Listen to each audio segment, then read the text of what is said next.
Hi everyone, this is Dr. Nitin Chhoda and welcome to this episode of Ignition Time. Folks, I have a question for you. Do you think President Biden is punishing the Republican Party over this ambitious push for the massive $1.9 trillion stimulus package?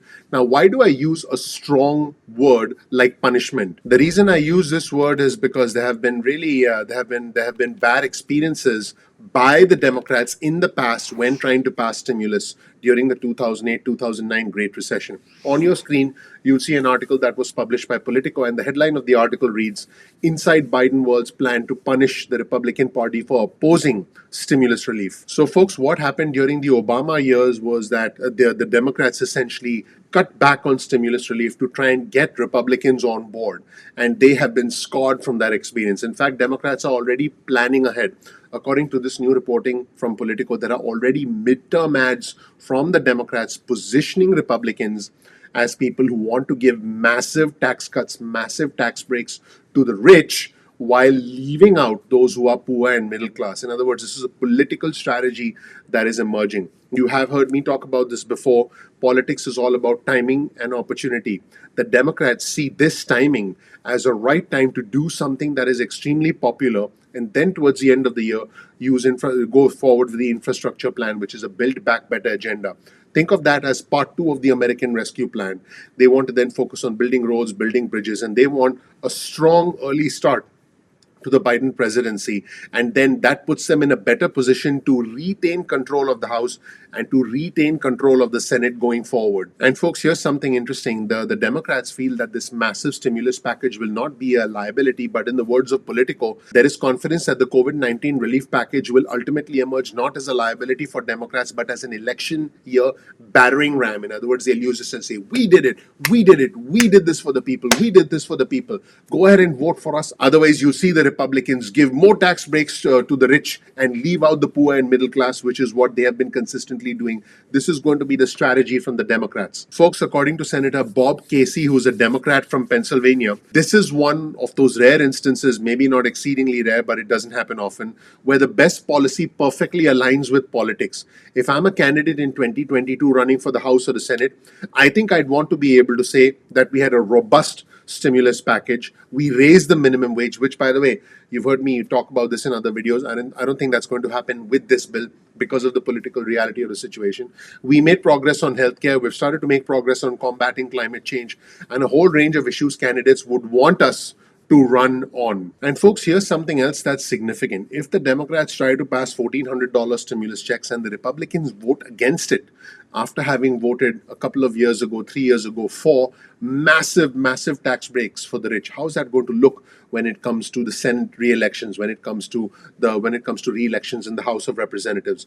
According to a congressional aide who actually spoke with Politico, it's going to be very difficult for Republican lawmakers to look their constituents in the eyes and try and explain why they voted against giving them $1,400 checks, why they voted against reopening schools, and why they voted against speeding up vaccinations. Pretty interesting, according to a White House official who spoke with Politico. We're trying to keep making the case about why this package matters, and Republicans on the Hill are going to have to decide whether or not they're going to listen to their voters. So, folks, while all this is happening, the president and the White House is proceeding with a public pressure campaign. You've heard me talk about the Vice President Kamala Harris. There she is. Hello, Vice President.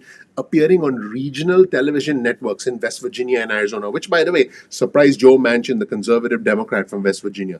This is all part of a broad strategy. President Biden is appearing on several television networks. The U.S. Secretary of Transportation, Pete Buttigieg, appeared on television networks yesterday, and I did cover that on our channel. Bernie Sanders is all over the airways. Congresswoman Alexandria Ocasio-Cortez is all over the airways.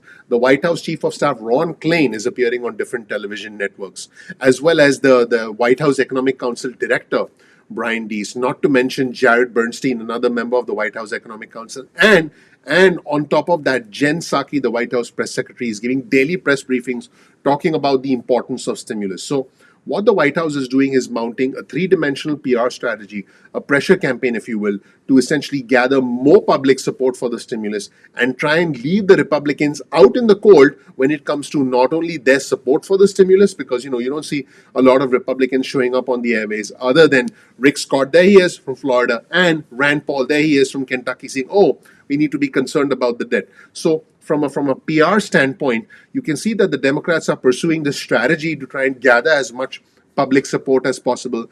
And so this will help them politically as well. Because remember, politics is about timing and it is about opportunity. They're trying to grab this opportunity to say, we need this. And they're trying to do this early in the Biden administration to say, hey, we did this at the right time. We came through for the American people. Folks, here's a comment from Senator Gary Peters from Michigan, and he's chairing the Democratic Senatorial Campaign Committee. He said he's been very encouraged with what's going on. Here's what he said. He said, speaking of President Biden, he's aggressively attacking some of the toughest problems that we are facing as a country, and I suspect that's going to be his record over the next 2 years as well.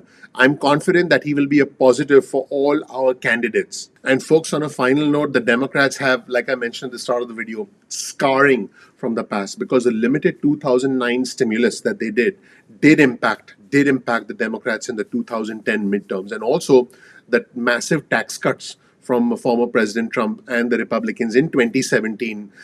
They actually dominated the election cycle in 2018, and that impacted what House Democrats were able to achieve or not able to achieve. So, folks, let me know in the comment section below whether you agree with this extremely aggressive stance from President Biden to try and essentially leave the Republicans out, essentially go it alone. And he has pretty much said that I'm willing to go it alone. And the U.S. Treasury Secretary Janet Yellen, there she is another very, very important part of this equation, who's very clearly aligned, very, very neatly aligned with President Biden's approach of wanting to do big stimulus. In other words, trying to do too much and not do too little. So there's this cohesive approach from the Democrats that is actually taking shape literally within weeks of the Biden administration.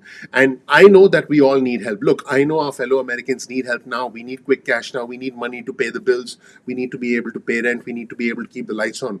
But for the Democrats, this is in a sense about future political mileage and also to some extent about punishment, because in politics you've got to A, make yourself look good, and B, make the other person look bad. Now I know that sounds super basic, but if you can do both things at one shot, and if you can essentially, kill two birds with one stone, that is a political victory. That is not just a political victory and a policy victory, but also a popular victory, which is a very interesting situation that Democrats find themselves in right now.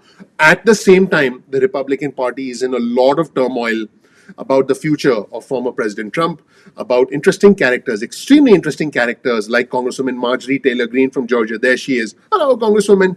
As well as the future of prominent Congresswoman Liz Cheney, the Republican from Wyoming. There she is. Hello, Congresswoman Cheney. I did do an interview. I did do a video highlighting some of her comments in a recent video as well. So let me know what you think about this this interesting game, this chess game that you see on your screen right here. This chess game that's being played by President Biden, by House Speaker Pelosi, by the Senate Majority Leader Chuck Schumer, and the bane of his existence, Mitch McConnell, the Senate Minority Leader. Let me know what you think. Also, if you learned something new from this video, please do me a favor and please subscribe. Please enable notifications. That really helps out the YouTube algorithm. That sets up a confetti-like atmosphere that makes me want to dance.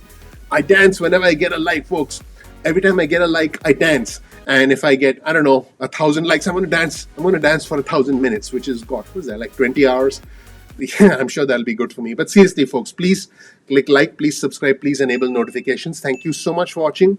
I'm looking forward to seeing you in the next episode of Ignition Time. I'll talk to you soon. Bye.